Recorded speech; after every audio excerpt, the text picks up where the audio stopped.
Hi there, I'm Pete Smith. Thanks for joining me today on this episode of Talks on Walks. I'm out in the woods today and I'm going to give a talk about today's topic, why I hate to wear a mask.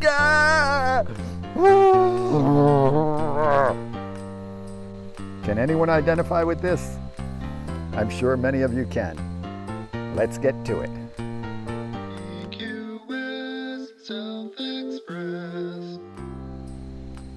Hey, before you do anything else, if you like this video or you want to leave a comment, please share in YouTube and feel free to subscribe to my channel if you want to see more by me. I do some music, I do some acting. I've got a whole array of things, so subscribe to my channel. Maybe you'll like it. Check out my playlists. That's how you figure out what I do.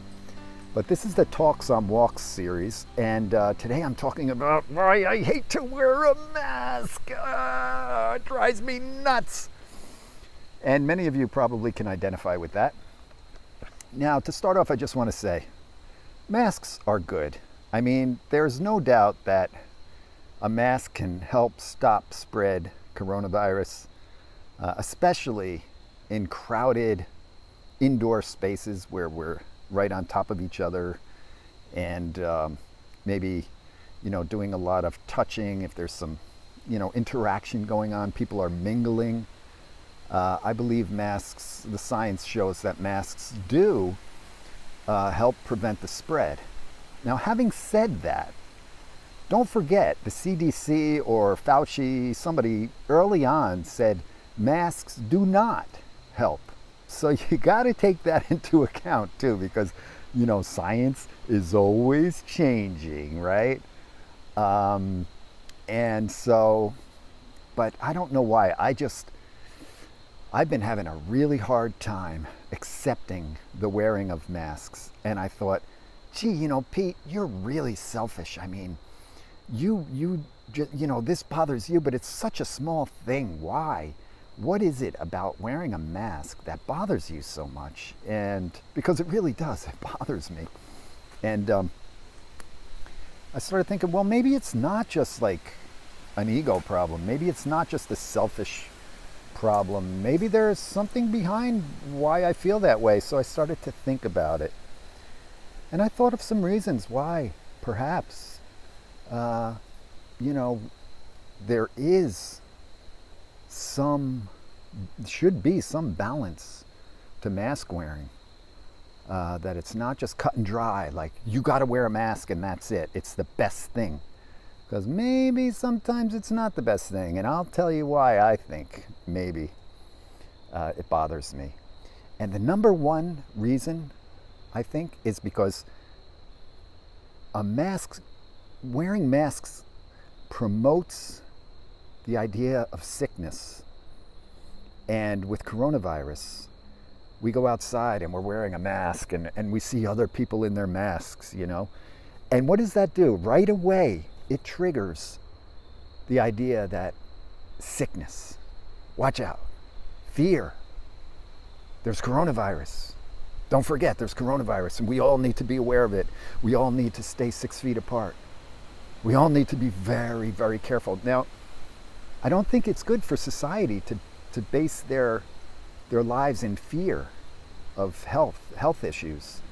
Like, oh, I could get sick. I could give sickness to somebody else. They could die. I could die.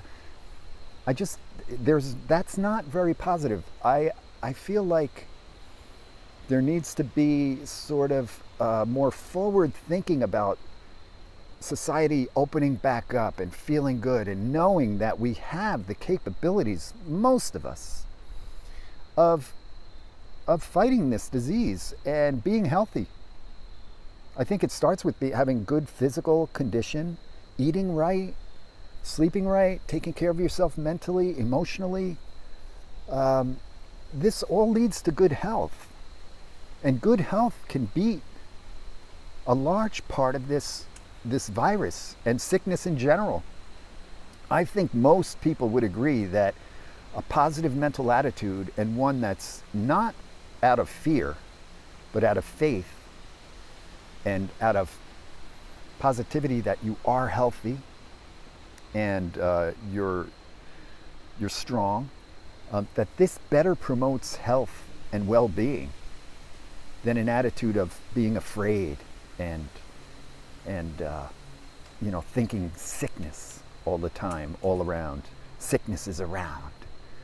So I think it's time maybe we think about that and get past this idea of this fear and sickness. I think it's high time, just if you've seen some of my other videos, you understand what I mean about, I won't get into it about the fake news, but the whole death tally and the ongoing fear cycle of coronavirus, and it's gonna get you, and it's killing us all. It's got to stop. We got to get past that.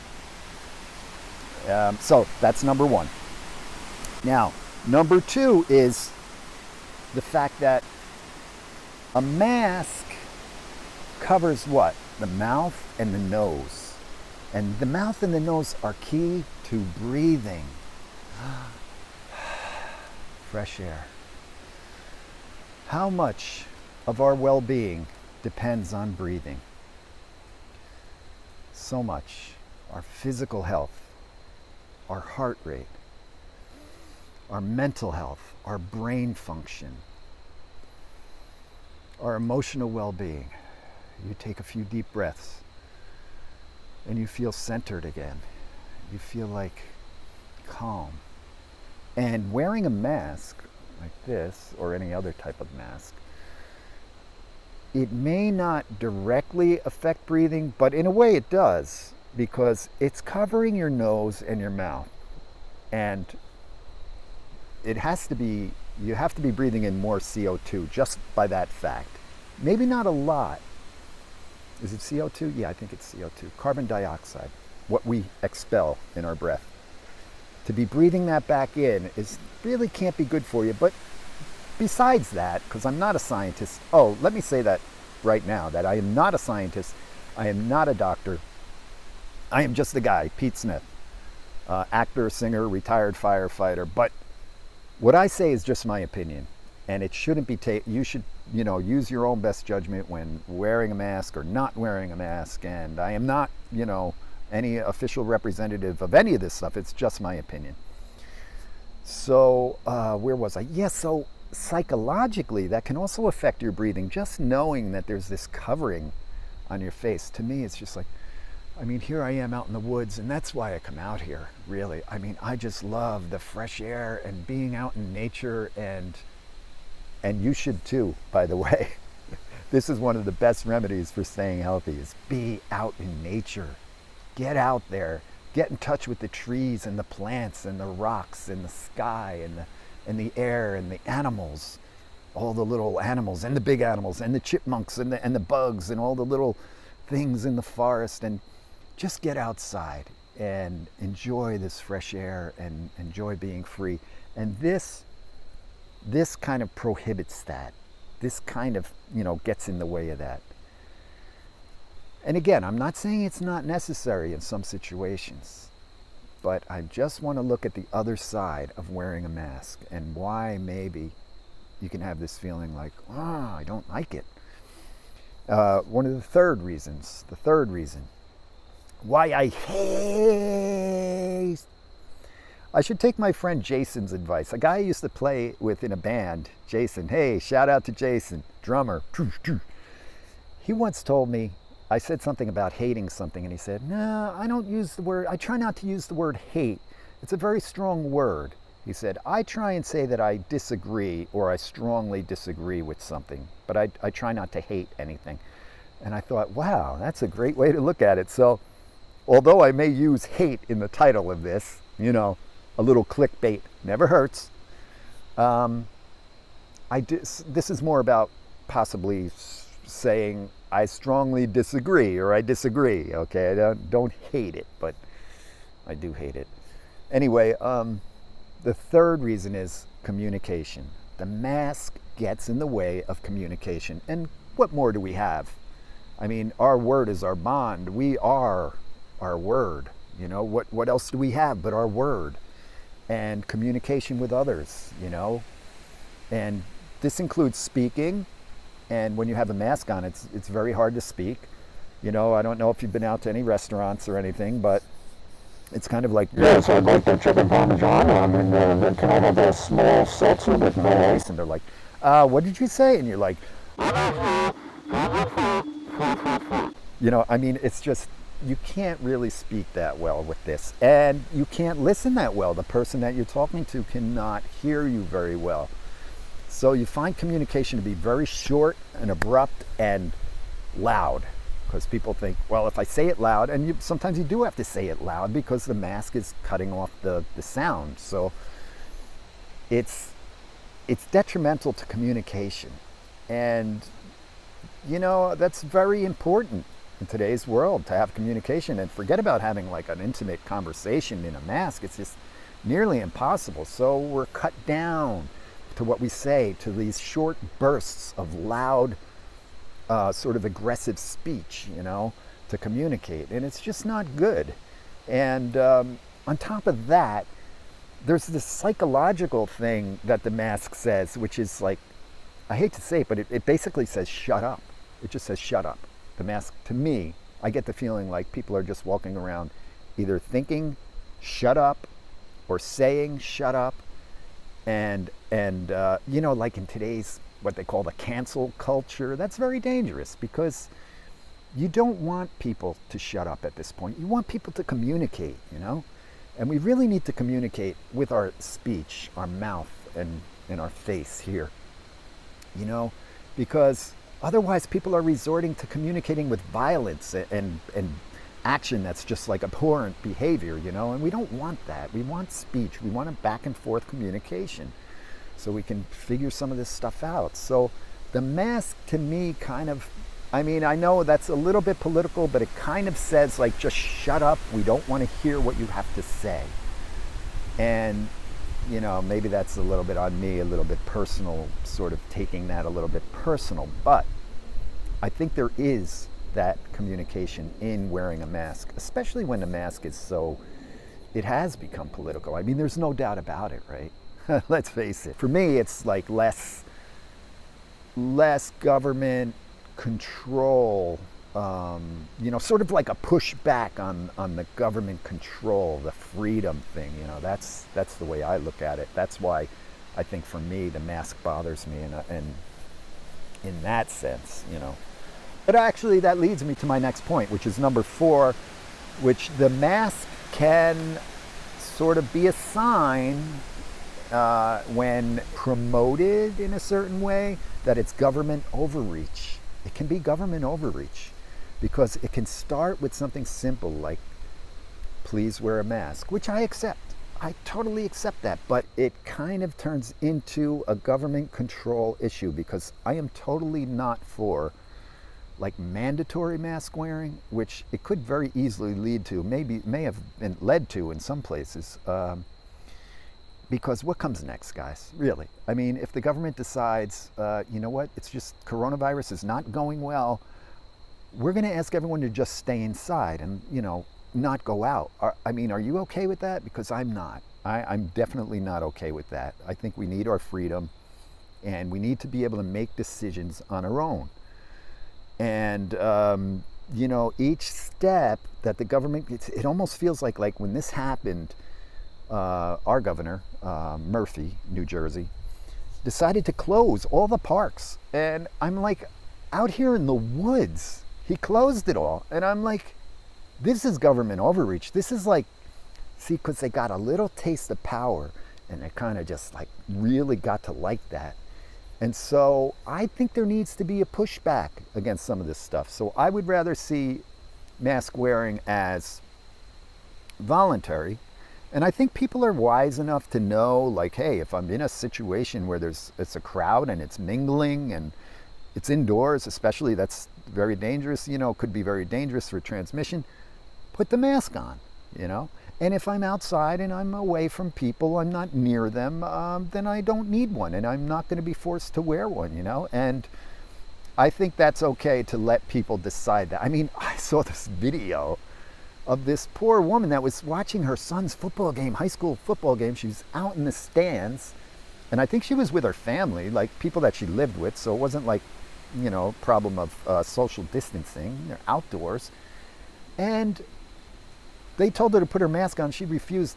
And the security guard or police officer, I don't know who it was, but they actually tased her for not wearing her mask. Tased her.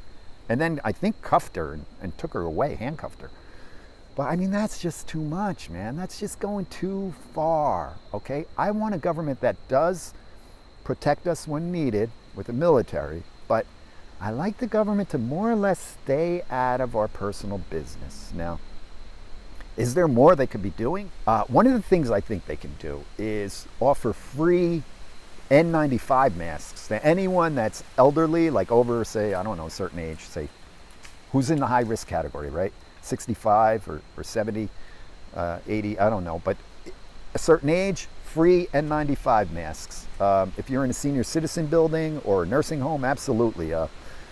Or if you have like a serious comorbidity, what they call, a serious illness that could threaten your life, free N95 masks because they protect the user. So what we would be doing is protecting the person that's at risk, not affecting all the rest of society to change their behavior. I mean, it's a great thing to do. Don't get me wrong. You want to wear a mask to protect other people. I think it's beautiful. I think it's a great thing to do. But I'm just saying, to make it mandatory and to force people to do it and to shame them for not doing it is not good from my viewpoint. Okay, so I think there should be some pushback. I mean, guys, what happens if the government decides they've got a vaccine and they want you to take the vaccine? Are you going to take it? Like, just everybody going to take it? Because, I mean, they could easily turn around and say, if you don't take the vaccine, you don't travel. You don't get on a plane. You don't get on a subway. You don't get to go from state to state. I mean, they might have checkpoints. Where's your vaccine? You can't leave. You can't drive. I mean, think about it. So, I just have that. Like, again, I have this little bit of a little bit of a wariness about the government and what they say, because they change. They change. They do things that, hey guys, let's face it, come on. They say this number of deaths. I mean, it's horrible, right? Over 200,000, 210,000 or something in the United States.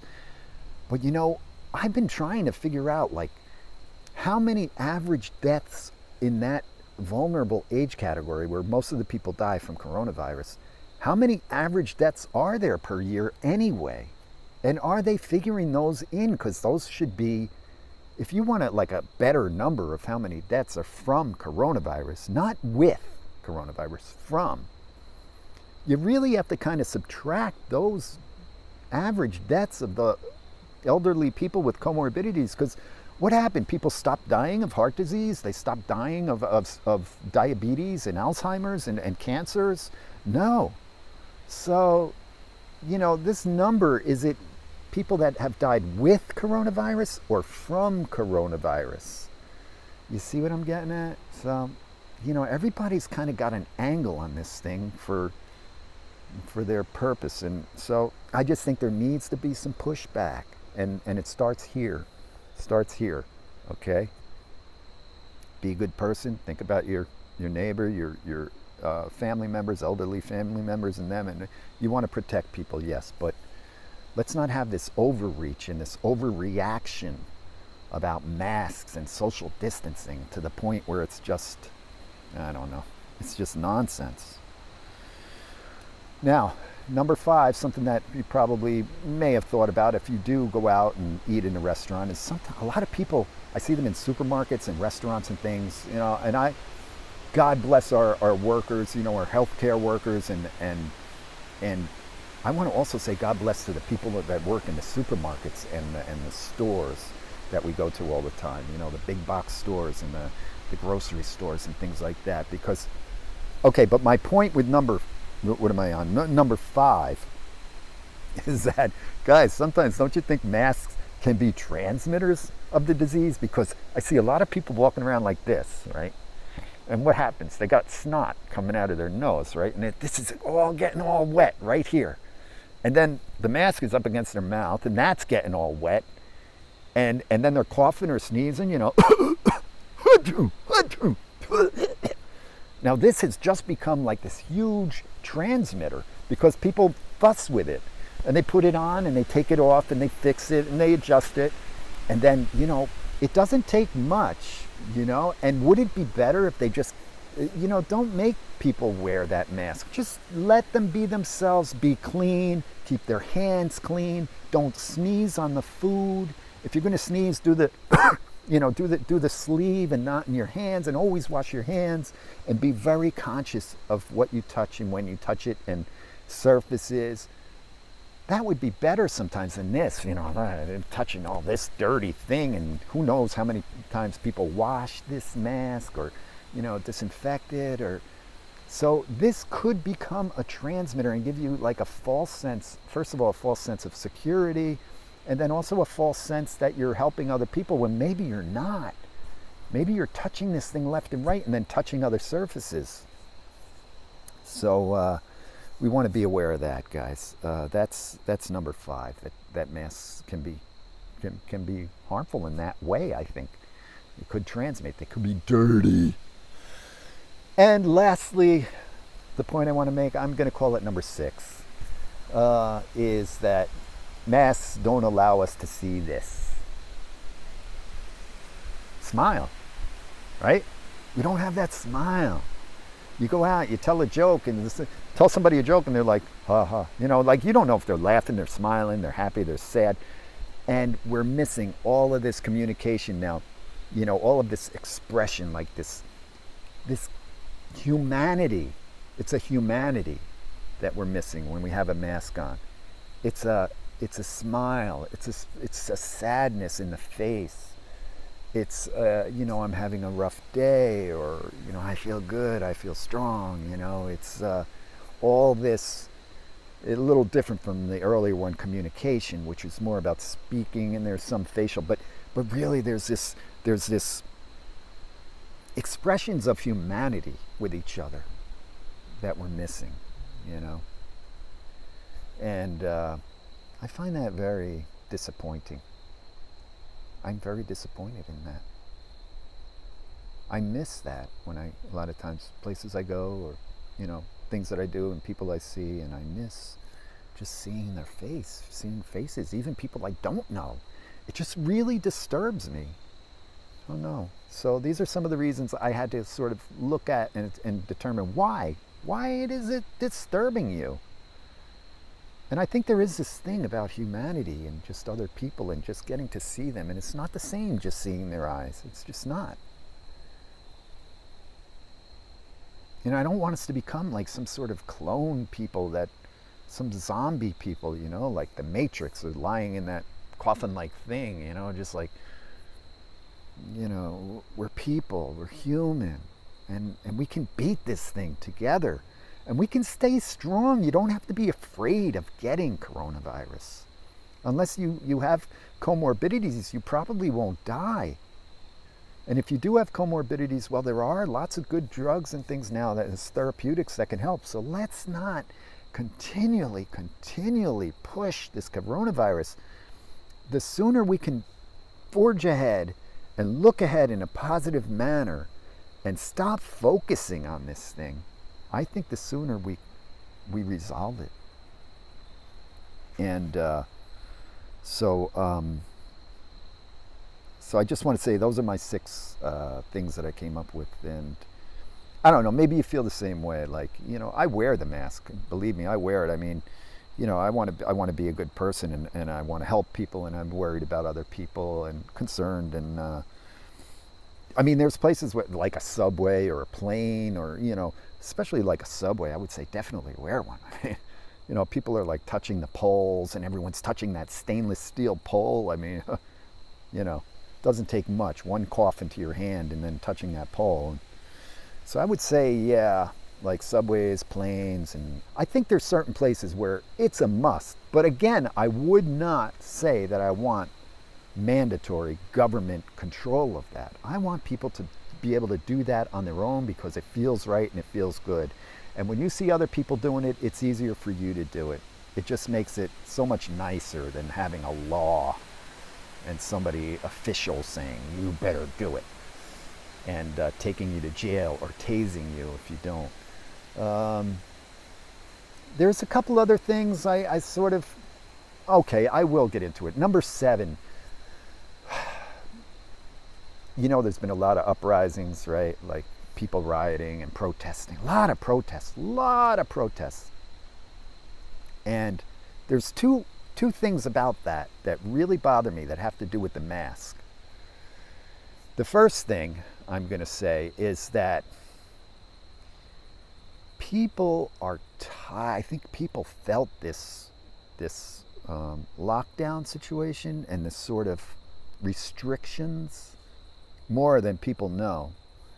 Because if you notice all the protesting and violence and people really acting badly, I mean, really bad behavior, lighting things on fire, breaking things, destroying things, and all of this anger, I think it's more than just like whatever they're saying at the time they're protesting. I think it's more than that. I think there's a lot of this stuff is coming up because people have been restricted for several months, well, over 6 months now, really, and hit with this restrictive sort of government sort of, you know, you can't do this and you can't go there and you got to wear a mask, you know.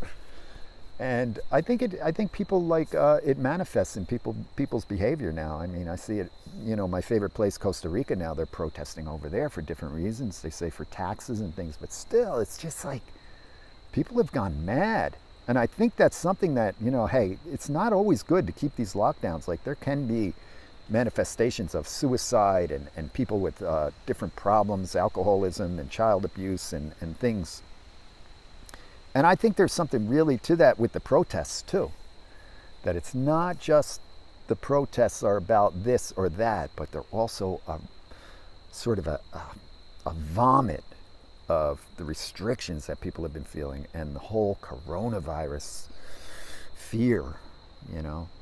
And that's the first part of number 7. And the second part is, unfortunately, a lot of people see wearing a mask as an opportunity to do bad behavior without getting caught, all right? Because we know there's cameras everywhere, and when somebody's got a mask on and they've got a hat on and they've got all black or whatever, I mean, you can't see, it seems like they become more ready to and easily triggered to, you know, break something or burn something or hit somebody with a, you know, stick or something, just because they kind of have this feeling like that they can't be seen, you know. It's sort of an anonymous sort of feeling, you know, like you can get away with it because you're wearing a mask. So in that respect, I don't think masks are good either, because they're giving people a sort of an excuse, sort of a way to act out where they normally wouldn't if people knew, if they had to show their face, you know. So I don't know if there's anything else I have to say about this topic. I think I've covered it pretty good. Yeah, I mean, the masks have become a political weapon, unfortunately. Both sides are kind of, you know, using the whole mask thing and coronavirus as a political football. Yeah, so one last thing, if you're like me and you have a lot of difficulty wearing a mask, like not physically, but, you know, psychologically wearing a mask, I say get a mask that you like. That can be helpful. Like buy a mask that, first of all, it's a style you like. Like I like this style because it looks more like a scarf when you're not wearing it on your face, and it's easy to put on. And I don't like the loop mask because the 2 loops on the ear, because then you take it off and it's just like hanging from one ear, like a bad piece of jewelry or something, you know. Like, so go and get a mask that you like and that's yours personally. I think that kind of can help with wearing a mask if you're like me and you have trouble, you know, wearing the mask. Again, I think that we can protect the people by giving free good masks, N95 masks that protect the user from getting the virus, like those types of masks. We can provide those for free. That would be something the government should do, I think. Provide those for free for anyone that's vulnerable. I think that's about it for me. I guess the most thing is we need common sense, you know. We need common sense. And I guess we can get through this. We can all get through it. And can we all just get along? I mean, really? I know it sounds so silly, but I think I'm going to write a song about that. Can we all just get along? Because it's time, man. It's time.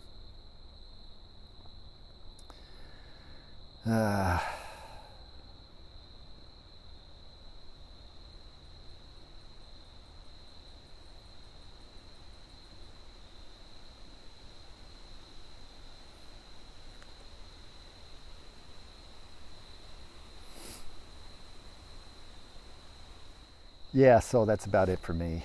I'm Pete Smith. Thanks for joining me. If you like what you've seen here and want to see more about me, go to my YouTube channel, Pete Smith 5, Petesmith 5. That's my channel.